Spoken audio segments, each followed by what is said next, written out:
Hi everyone, welcome to techie Aditya. Previous వీడియోలో మనం data types గురించి చూసాం. అసలు ఇంటి డేటా టైప్ని ఎలా డిక్లేర్ చేయాలి, ఎలా స్క్రీన్ మీద ప్రింట్ చేయాలని చూసాం. ఇవాళ యూజర్ దగ్గర నుంచి ఇన్పుట్ ఎలా తీసుకొని దాన్ని స్క్రీన్ మీద డిస్ప్లే చేయాలనేది చూద్దాం మనం. Okay, let's get in to the topic.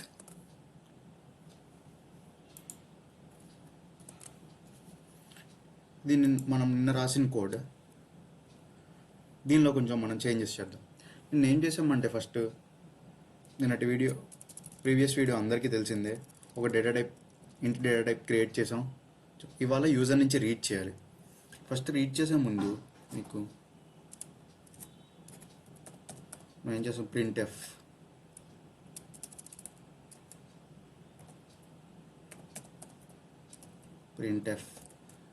Enter చేయమని అడుగుదాం యూజర్ని. ఎంటర్ ద ఇంటిజర్ వాల్యూని ఎంటర్ చేయమని చెప్తాం.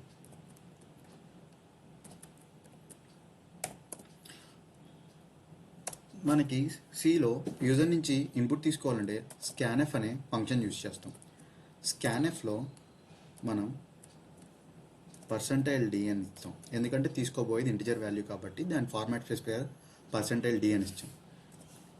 ఇక్కడ యాంపర్సెంట్, దీన్ని అన్ని సింబల్ అంటాం, కానీ మనం ప్రోగ్రామ్ లాంగ్వేజ్లోకి వచ్చేసరికి యాంపర్సెంట్ అంటాం. యాంపర్సెంట్ అని ఇస్తాం. యాంపర్సెంట్ అనేది ఆ వాల్యూ, మన వాల్యూ ఎక్కడ వెళ్ళి స్టోర్ అవ్వాలని చెప్పేదే ఈ యాంపర్సెంట్. ఇది ఒక అడ్రస్ లాంటిది అనమాట. మీకు క్లియర్గా ఎక్స్ప్లెయిన్ చేస్తాను ఒకసారి. అసలు యాంపర్సెంట్ అంటే ఏంటో. ఇప్పుడు మనం చేసే ప్రోగ్రామ్స్ అన్నీ టెంపరీ ప్రోగ్రామ్స్ అనమాట. అంటే అది ఓన్లీ ర్యామ్లోనే స్టోర్ అయ్యిద్ది. ఇది ఒక మెమరీ లొకేషన్ అనుకుందాం. ఇది ర్యామ్లో, ఈ బాక్స్ అనేది ర్యామ్లో ఉండే మెమరీ లొకేషన్ అనుకుందాం. ఆ మెమరీ లొకేషన్లో మనం వేరియబుల్స్ క్రియేట్ చేసినప్పుడు చాలా బ్లాక్స్ ఆఫ్ మెమరీ ఉంటుంది. ఈ పెద్ద మెమరీ ఇలా చిన్న చిన్న బ్లాక్స్ ఆఫ్ మెమరీగా డివైడ్ అవుతుంది అనమాట. ఇక్కడ ఫర్ సపోజ్ ఈ బ్లాక్లో మనం ఎక్స్ అని ఇందాక ఇంటిజర్ డేటా టైప్ క్రియేట్ చేసాం కదా, అది ఎక్స్ అని ఇక్కడ మెమరీ అలొకేట్ చేసింది అనుకున్నాం. ఎక్స్ అని ఈ బాక్స్కి అలొకేట్ చేసింది. ఈ బాక్స్కి అలొకేట్ చేస్తే మనం ఇచ్చే వాల్యూ, ఇందాక యాంపర్సెంట్ అని ఇచ్చాం. యాంపర్సెంట్ అంటే అండ్ సింబల్ ఎక్స్ అంటే ఈ లొకేషన్ ఇస్తున్నాం, ఈ చిన్న బాక్స్ యొక్క లొకేషన్.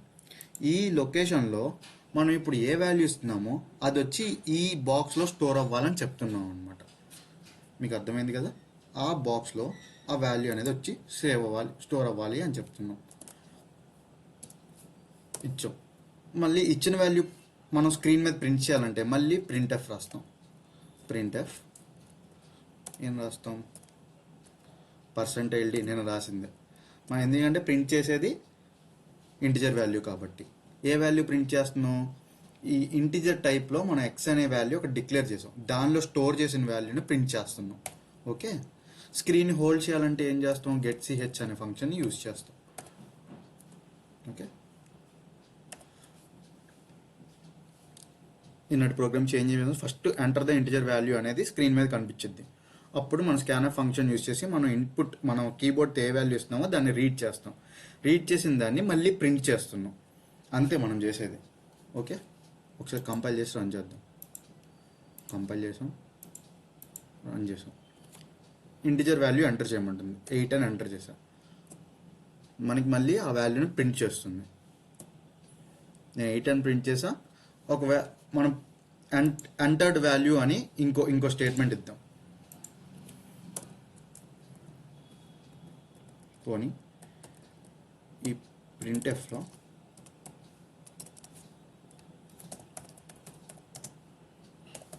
ఎంటర్డ్ వాల్యూ ఈజ్ అని చెప్పి %d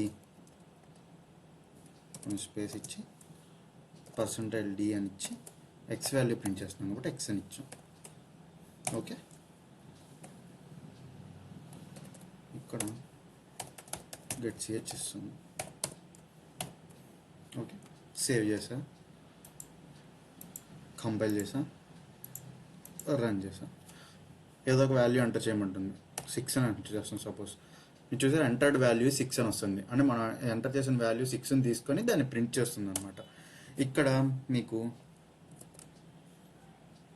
ఈ బాక్స్ చూపించాం కదా, ఈ బాక్స్లో ఇప్పుడు మనం ఇచ్చిన వాల్యూ 6 అనేది ఇక్కడ స్టోర్ అయ్యిద్ది.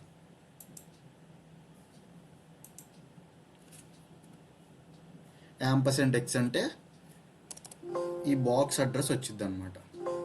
ఓకే, ఎక్స్ అంటే మనం దీనిలో స్టోర్ చేసుకున్న వాల్యూ వస్తుంది. I hope every one is clear with this reading the input from the user. Okay, at the same time దీనిలోనే మనం ఫ్లోట్ వాల్యూని ఎలా రీడ్ చేసుకోవాలో కూడా చూద్దాం. లేకపోతే ఫ్లోట్కి ఇంకో కొత్త ఫైల్ తీసుకుందాం, న్యూ ఫైల్. సేమ్ దానికి కూడా అన్నట్లాగే hash include stdio.h void main. Float value అయితే ఫ్లోట్ అని డేటా టైప్ ఇవ్వాలి. డేటా టైప్ ఫ్లోట్ కాబట్టి సంథింగ్ ఏదో ఒక నేమ్ ఆర్ అని ఇచ్చాం. ఓకే, ప్రీవియస్ అవుట్పుట్ క్లియర్ చేయాలి కాబట్టి క్లియర్ స్క్రీన్ వాడుతున్నా. తర్వాత ఏం చేద్దాం, ఆర్కి ఒక వాల్యూ ఇద్దాం. ఆర్ ఈక్వల్ టు 23.56 అనే వాల్యూ ఇచ్చా.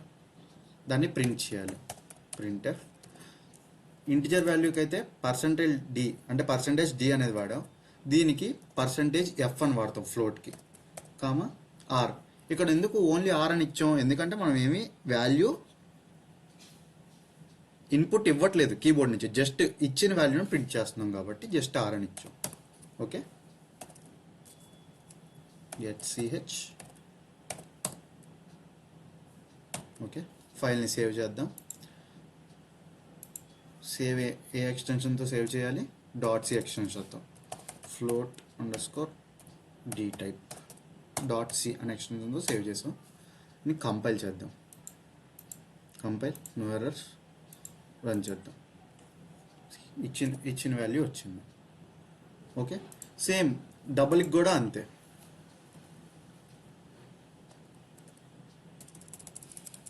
డబుల్కి అయితే డబల్ ఇంకో ఏదో ఒక నెంబర్ ఇవ్వండి, ఏదో ఒక నేమ్ ఇవ్వండి. కే అని తీసుకుంటా. ఇక్కడ కే ఈక్వల్ టు 3. ఇది కొంచెం ఎక్కువ డెసిమల్ వాల్యూస్ తీసుకుంటుంది అనమాట. ఇక్కడికి వచ్చేసరికి దీని ఫార్మాట్ స్పెసిఫైయర్ ఏంటంటే %LF అనేది దీని ఫార్మాట్ స్పెసిఫైయర్. దీనికి కే ఇచ్చాం కాబట్టి కే అని ఇవ్వాలి. సేవ్ చేద్దాం. Let's compile it. Okay, I'm compiling it. Let's run. Same చూసారా, మనం అదే ఫ్లోట్కి ఇన్ని వాల్యూస్ పాయింట్ తర్వాత ఇన్ని వాల్యూస్ ఇస్తే ప్రింట్ చేయదండి.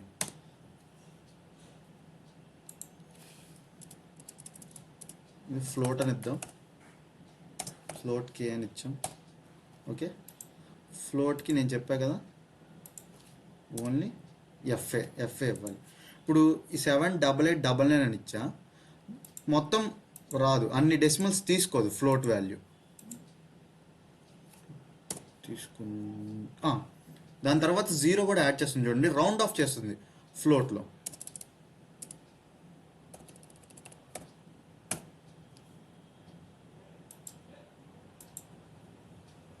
ఇది కొంచెం చూడండి, రౌండ్ ఆఫ్ చేస్తుంది వాల్యూని ఇన్ని డెసిమల్స్ తీసుకోకుండా.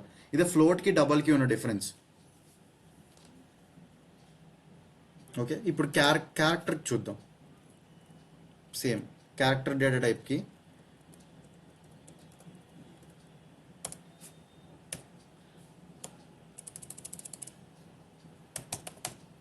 డేటా టైప్ని బట్టి ఒక వేరియబుల్ ఇచ్చుకోవాలి, జీ అని ఇద్దాం. ఓకే, క్యారెక్టర్లో సింగిల్ క్యారెక్టర్ స్టోర్ చేసుకోవాలి. ఆ క్యారెక్టర్ ఎలాంటిదైనా అవ్వచ్చు, సింగిల్ కోట్స్లో ఉండాలి. అయితే స్పెషల్ క్యారెక్టర్ అవ్వచ్చు. స్పెషల్ క్యారెక్టర్స్ అంటే %, లేకపోతే ఇలాంటి సింబల్స్ లాంటివి, లేకపోతే ఎం అని స్టోర్ చేద్దాం. ఓకే, క్యారెక్టర్కి ఫార్మాట్ స్పెసిఫైర్ ఏంటంటే %C అనమాట. కామా ఏ వేరియబుల్ స్టోర్ జీలో స్టోర్ చేసాం కాబట్టి జీ అని ఇస్తాం. సేవ్ చేద్దాం. Let's compile it. కంపైల్ చేసాం, నో ఎర్రర్స్. రన్ చేద్దాం. ఓకే, ప్రింట్ అయింది. సేమ్ ఇందాక ఇంట్లో ఎలా అయితే స్కాన్ఆఫ్ యూజ్ చేసామో ఇక్కడ కూడా సేమ్ అలాగే స్కాన్ఆఫ్ యూజ్ చేసి దీనికి తగ్గట్టు ఫార్మాట్ స్పెసిఫైయర్ క్యార్కి అయితే %C, డబుల్కి అయితే %LF, అదే ఫ్లోట్కి అయితే %F యూజ్ చేసుకొని సేమ్ అదే విధంగా స్కాన్ఆఫ్ యూజ్ చేసి రీడ్ చేయాలి. రేపు ఈ data types primary data types అయిపోయినాయి. రేపు మనం సిలో నెక్స్ట్ వీడియోలో సి టోకెన్స్ గురించి చూద్దాం. ఈ ప్రైమరీ డేటా టైప్స్ అయిపోతే మీకు సి టోకెన్స్ అర్థం చేసుకోవడం చాలా ఈజీ. మీకు ఈ కంటెంట్ కనుక నచ్చినట్టయితే లైక్ చేయండి, షేర్ చేయండి, సబ్స్క్రైబ్ చేయండి. Thank you.